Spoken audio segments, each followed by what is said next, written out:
സംസ്ഥാന sports council മുൻ president TP. ദാസിനെ അനുസ്മരിച്ച് കോഴിക്കോട് ജില്ലാ സ്പോർട്സ് കൌൺസിലിന്റെ നേതൃത്വത്തിൽ സംഘടിപ്പിച്ച അനുസ്മരണ സമ്മേളനത്തിൽ സാമൂഹ്യ സാംസ്കാരിക മാധ്യമ രംഗത്തെ പ്രമുഖർ പങ്കെടുത്തു.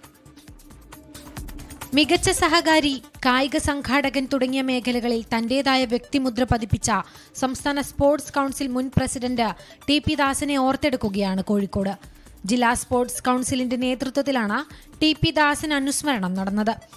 നവകായിക കേരളത്തിനായി സംസ്ഥാന സ്പോർട്സ് കൌൺസിൽ പ്രസിഡന്റ് എന്ന നിലയിൽ നിരവധി പദ്ധതികൾ ആവിഷ്കരിച്ച് നടപ്പിലാക്കിയ ടി.പി. ദാസൻ കൌൺസിലിലെ സൗമ്യമുഖമായിരുന്നെന്നും ടി.പി. ദാസന്റെ നിര്യാണത്തിലൂടെ മികച്ച കായിക സംഘാടകനെയാണ് നഷ്ടമായതെന്നും ജില്ലാ സ്പോർട്സ് കൌൺസിൽ ഭാരവാഹികൾ പറഞ്ഞു. അപ്പോൾ നമുക്ക് ഒരു വഴികാട്ടി, നമുക്ക് എല്ലാവർക്കും ഒരു വഴികൈകൾ കൊണ്ടുവരുവാൻ മറ്റ് പല രംഗങ്ങളിലും പാർട്ടിയിലായാലും അതുപോലെ തന്നെ കൗൺസിലിന്റെ കോർപ്പറേഷന്റെ മേയറായിരുന്ന സമയത്തും അതിലൊക്കെ ഉപരി സ്പോർട്സുമായി ബന്ധപ്പെട്ടുകൊണ്ടാണ് ദാസേട്ടനെ നമ്മൾ എല്ലാവരും ഇന്ന് കേരളമല്ല ഇന്ത്യയിൽ മുഴുവൻ തന്നെ അറിയപ്പെടുന്നത്. അത് സ്പോർട്സ് കൗൺസിലുമായി ബന്ധപ്പെട്ട് സ്പോർട്സിൻ്റെ ഒരു സംഘാടകൻ, സ്പോർട്സിനെ സ്നേഹിക്കുന്ന, സ്പോർട്സിന് വേണ്ടി ചെയ്യാൻ പറ്റുന്നത് ചെയ്യുന്ന ഒരു വ്യക്തി എന്ന നിലയിൽ തന്നെയാണ്. നമുക്ക് വളരെ അഭിമാനം നൽകുന്ന നിമിഷങ്ങളാണ് അദ്ദേഹം അവിടെ കാഴ്ചവെച്ചത്.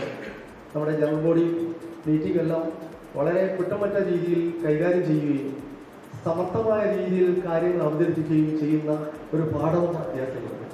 എനിക്ക് മനസ്സിലായത് പല പ്രസിഡന്റുമാരും കേരള സ്പോർട്സ് കൗൺസിൽ പ്രസിഡന്റായി വന്നിട്ടുണ്ടെങ്കിലും വളരെ ആസൂത്രണപരമായി കാര്യങ്ങൾ ചിട്ടയോട് നടപ്പിലാക്കാൻ കഴിഞ്ഞ ഒരു വ്യക്തിത്വമാണ്. സാമൂഹ്യ സാംസ്കാരിക മാധ്യമ രംഗത്തെ പ്രമുഖർ അദ്ദേഹത്തെ അനുസ്മരിച്ചു. ടി.പി. ദാസേട്ടൻ സ്പോർട്സ് കൗൺസിൽ അധ്യക്ഷനായിരിക്കുമ്പോൾ അന്നത്തെ കായിക മന്ത്രിക്ക് ഒരു ടെൻഷൻ ഉണ്ടായിരുന്നില്ല എന്നുള്ളത്. കാരണം ആ മനുഷ്യന് അവസാനത്തെ പോയിന്റ് വരെയുള്ള കാര്യം അറിയാന്നുള്ളതാണ്.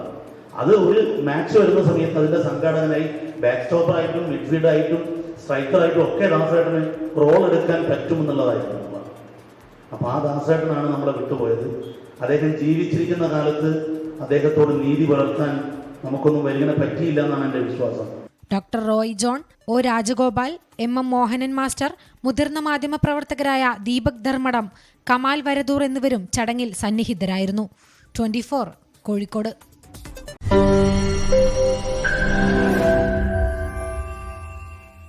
ലോകത്തെവിടെയായാലും ഏത് സമയത്തും 24 വാർത്തകളും ഓഗ്മെന്റഡ് റിയാലിറ്റി പാക്കേജുകളും എക്സ്പ്ലെയിനറുകളും വിശദമായി കാണാൻ ഞങ്ങളുടെ യൂട്യൂബ് ചാനൽ നിങ്ങൾക്ക് സബ്സ്ക്രൈബ് ചെയ്യാം.